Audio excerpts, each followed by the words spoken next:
don't fall for this one mistake that I almost fell for early on to owning my own shooting range and spending a lot of time on the flat range. And that one mistake is something that a lot of us actually probably deal with. I'm going to show you something real quick here.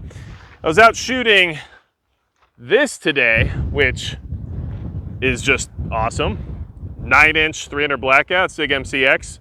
It's my night vision home defense setup. I like it quite a bit. Really fun to shoot, really reliable. And I mean, depending on which video you're watching first, because I'm recording 2 of them today, but we had some issues with some ammo with this, and you'll know what I'm talking about if you know what I'm talking about. But either way, this gun's awesome. Got a holographic sight, laser aiming module for night vision and everything else, of course. It's really lightweight, really small, compact, easy to maneuver. Just a really fun gun. But it kind of creates a false sense of security. What do I mean by that? Well, let's put it down, because that suppressor's still hot, to be perfectly honest with you. What do I mean by that? Why am I carrying this 16-inch BCM Recce, right? BCM Recce 16, whatever it is. Sweet 16, we'll call it. Well, because the flat range isn't always how things work out, especially for the types of things that a lot of us in this community seem to be preparing for.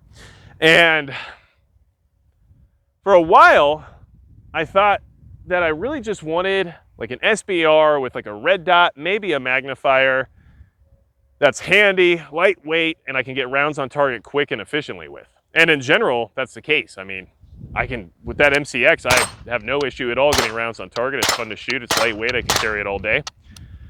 But the flat range isn't representative of my area of operation. It might be working for you though.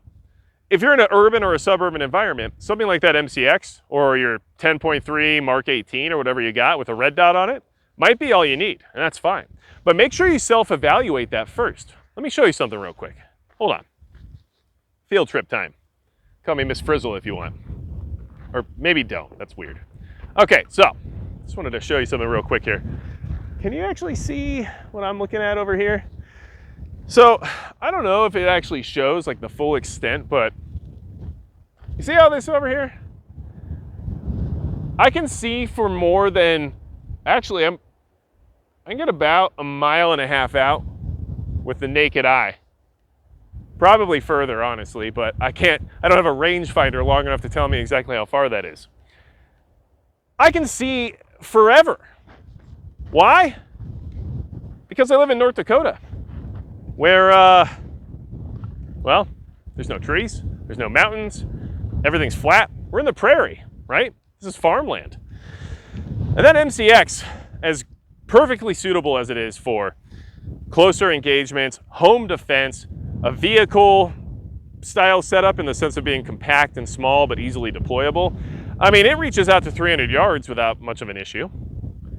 But can it positively identify at 300 yards? Can it get me a precise hit at 300 yards? Can I engage someone else who's running something with extra magnification at 300 yards, right? And that's where something like this comes into play. And that's why I'm working on an SPR project, which I've worked on for a while now and ran into some roadblocks. And if you haven't seen those videos, I'll link them up here somewhere for you. But had an Aero Precision just not really work out, and Ruger MPR that I sent in for warranty work and wasn't happy with the results. So we're still working on that. I'm gonna ask you a question at the end of this video about how to proceed because I have an idea I think you might like. But either way, make sure you don't get comfortable based on the flat range. It's easy to get out here or at an indoor range in your area or at whatever range you go to and pick up your short barreled, 11.3 is what I have when it comes to 5.56. It's easy to pick that up, throw that dot on the target at 25 yards, get headshots, get your A-zone, no problem, do your Mozambique drills and feel like, yep, I'm good to go, man. I'm killing it. I'm fast, I'm accurate, I got nothing to worry about. But does that translate to your backyard, right? Does that translate to that? Does any of that translate? Let's see. Does that translate to this? That's the other side of the property. And then we have that. All of that. Does that translate? Because for me, it doesn't, as much as I want it to. And I was very, very close to just throwing a red dot with like a magnifier on here and calling it a day. Nice and lightweight, easy to acquire a target, simple, right? It's just not the right move for me. It might be for you. It really might be. But just make sure that your range isn't making you feel that way. You still have to get out, and even if you can't shoot out and about in your area, right? You can't have a rifle out or whatever, depending on your location, which is most people, right? Understandably. Go out and scout with a pair of binoculars or a rangefinder, especially something like the Vortex RT Solo. It's an 8X rangefinder. It's not a laser rangefinder. It just has a built-in reticle that you can use for ranging. And because it has a reticle in it, it can kind of simulate a scope, right? I mean, you could take a scope without the rifle or something too, but you might look a little weird.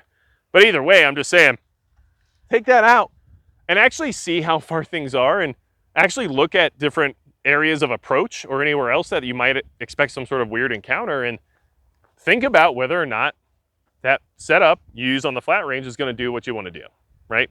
And that's what I wanted to bring to your attention, because it's just something I had to start thinking about more and more. And as much as I enjoy coming out here with my red dots and my shorter barrel setups and everything else, they have a very particular niche. If I'm going to be at my house, right, and I'm worried about like a home invasion or a crime of some kind, perfectly suitable. If I'm going to be in my vehicle or something and I don't know what's going on and we just want to have something nearby, suitable. If people are physically attacking the United States, or criminal gangs are setting up shop and trying to sweep the area for any possible threats, if, as I demonstrated, they're going to see me before I see them if I'm just chilling with a red dot.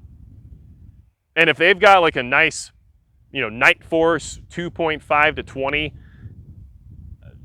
what do you think the odds are that I'm going to make a hit before they do, right?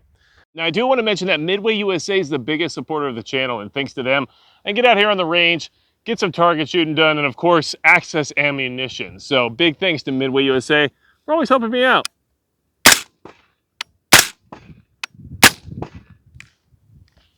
I love it. That's why I want to bring this to your attention. Hopefully it gives you something to think about. Obviously, we all know how a general purpose rifle works, right? And I don't want to forget the SPR thing, right? SPRs might be even a better choice for where I live, even more so than just the general purpose. But of course, this gives you that versatility of like, who knows where I'll be or what kind of situation you'll be in, right? So I'm running with this for now. We're going to see how it goes. But this PLXC is an awesome optic. But regarding the SPR, because I had so many failures so far, I'm still trying to do it on a relatively budget-minded approach because I want to be able to help more people in the community. And buying a $5,000 Knights armament setup or something isn't going to really apply to anything that anybody else is trying to do. If you have that type of setup, you probably already know everything that you want to invest into it, right? So I'm trying to go from the budget standpoint. The Ruger didn't work out, Aero Precision didn't work out. So I'm thinking maybe I should get a PSA Saber or put one together, right? Because for less money than that Ruger, I can do that. And PSA, they make good stuff, and I'm willing to try out the Saber line because I feel like it's gonna have a decent balance of that quality to value ratio, or at least that's what I would hope. But I won't know that unless I test it out, and I think a lot of you might be interested in that. So let me know in the comments below, should I get a Saber next as the SPR project and see how it goes? The BCM here is going to, from what I can tell, slowly transition into my go-to rifle just because of everything about it's just been excellent. But with that Saber thing in mind, the other thing I want to know, so make sure you let me know down below, 16-inch cold hammer forged barrel with using a suppressor in mind, right? Or do I go with the 20-inch 223 wild chambering with the stainless steel barrel for that precision and for making M193 into duty ammo, right? Which one do you think I should go with? I'm trying to figure that out. Let me know down below what your thoughts are. Anything else you need from me at all, go to magicprepper.com. A hurricane just showed up, so we're going to lose you. That's going to be it for Magic Prepper.